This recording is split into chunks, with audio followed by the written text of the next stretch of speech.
Hello guys, what's up once again? Palaboy OFW here sa Kuwait. Mga lods, regarding dun sa lollipop na yan, tigil-tigilan nyo na yan kasi hindi magandang chismis.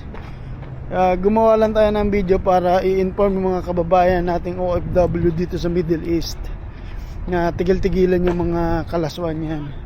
Kasi may kaso yan dito sa Middle East na immorality yan, immoral.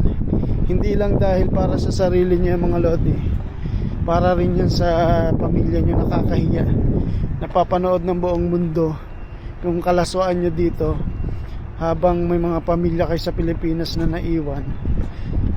Trauma yan sa kanila mga lodi. Sa susunod, kung gagawa kayo ng kalokohan, huwag kayo magpapahuli dahil nakakahiya, no?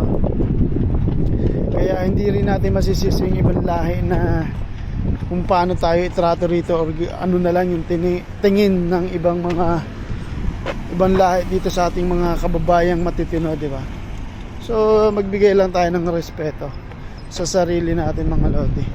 Bilang mga OFW, trabaho yung pinunta natin dito, dapat magtrabaho tayo ng tama. Kung may mga kalokohan tayo sa sarili, tago nyo na lang, diba? Mahirap yung gagawa kayo ng video tapos ipopost or aksidenteng maipopost ng isa sa inyo. Hassle yun, right? Yun lang mga lodi, ingat tayo sa mga pinagagagawa natin abroad, kasi delikado, lalo na sa panahon ngayon. Napakabilis nilang makita or matrace yun. So yun lang, Palaboy OFW here. Mabuhay mga lodi.